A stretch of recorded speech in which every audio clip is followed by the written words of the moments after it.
Imagine if we could really embody that teaching of the universe is only saying no, one, to protect us, but secondly, because we're aiming too low. So imagine what abundance awaits for us as we expand our mindset, as we claim more, as we align with more and know that we deserve more, because that's what it comes down to: your mindset, your beliefs around what you feel worthy and deserving of. I want you to look at all the rejections you've had with your manifestations, all the no's, all the curveballs, all the divine redirections that have occurred in your previous manifestations.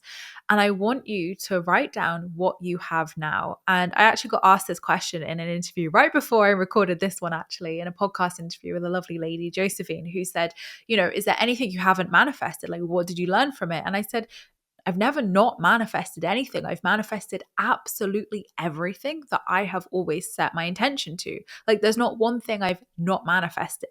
There's still stuff like in the works of, but like it's not manifested, if that makes sense. Well, not in the timeline I wanted it to anyway. But what has happened is it's not happened as I thought it would.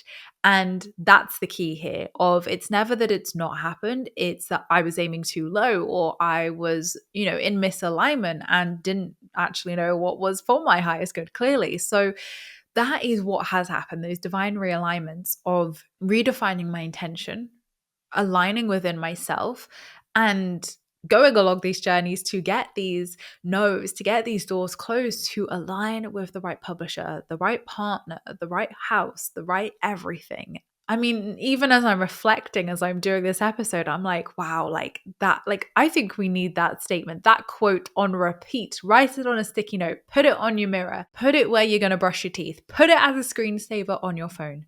The universe is only saying no because you are aiming too low. So I want you to sit with yourself and look at these divine redirections. Write your list of what's happened in the past and look at, were you aiming too low? Were you convinced that relationship was going to work out? Because I certainly was. Were you convinced that that opportunity, that job, whatever was going to work out? Like you were convinced it was right for you.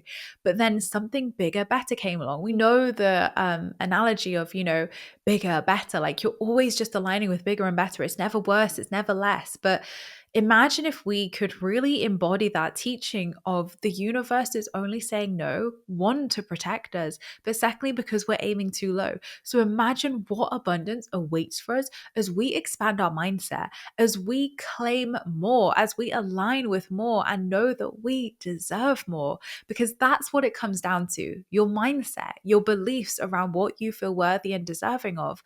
And we can feel, obviously, through our experiences, our beliefs, our limitations, that that relationship was for us. But was it our intuition, or was it that we convinced ourselves because we thought that's what we deserved or we were worth? Right? Relationships are such a great example of this, because there's so many things that we can look at from our past relationships and think, yeah, definitely aiming too low there, or I learned some powerful lessons there. So our relationships, our divine assignments are huge initiations of showing us to not settle for less, to not allow less than what we truly deserve and what we've come here to embody and experience. So this is your reminder of, you don't have to settle for anything in life. You don't have to tolerate anything in life. And we get what we tolerate to a certain degree, with that previous relationship. I was just getting more and more karmic lessons, more frustration, more blocks, more unhappiness, because I couldn't see how bad it really was at that time. And I believe to a certain degree, I had to go along a certain, amount of time to see it at the perfect time and align at the perfect time for it all to work out, right? But I do think as well, I couldn't see my worth. I couldn't see how bad things had got until much later. So we really have to be that accountability buddy for ourselves and say, does it actually feel good? What you think is destined for you, does it actually feel good to keep pushing for that? Does it actually feel good to keep pushing for a publisher who doesn't just see your innate worth and talent and energy, right? Does it feel good to push for the guy who's not even texting you back? Girl, seriously, you are worth more, right? Like, when it's in alignment, you never have to question anything. You never have to question the person if it's in alignment because they're there, they're showing up. You never have to question the publisher because they're offering you the book deal on the table. And that's happened to me so many times. You never have to question the job because it is the most effortless yes of your life. You never have to question whatever it is because you just know it's that aligned yes. It's flowing. It's yes. It feels good. It feels expansive.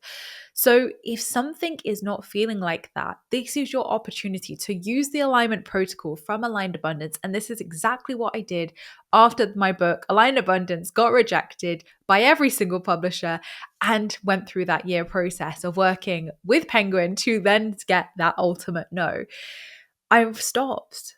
If it was in alignment, it would be. If it was in alignment, it would be flowing. If it was in alignment to be published by Penguin, it would have been, right? So I had to stop and not force, not push, not chase, stop and look at what's got us here. Like, what has got us here to this feeling of misalignment? What has got me here where I'm aiming too low, where I'm trying to fit in a box that I don't fit in, where I'm trying to fit in a place that I've outgrown, which was the case for me 100%. The inner work that I walked that year, I was like, this book is, yeah, it is. The energy of it is not for this publisher, clearly. They don't even understand the message. Like, that's never going to serve anybody if the own publisher doesn't get it, right?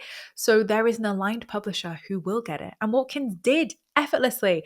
When I sent them the re-up leveled proposal that I'm going to talk about in a second, they were like, fantastic, love it, we get it, 100% needed. Yeah, everyone's talking about this. Whereas before, that conversation wasn't happening with any publisher. So it's interesting when that alignment is there, the doors open, people get it. The right people listen, the right people are in those conversations, the right people are meeting you.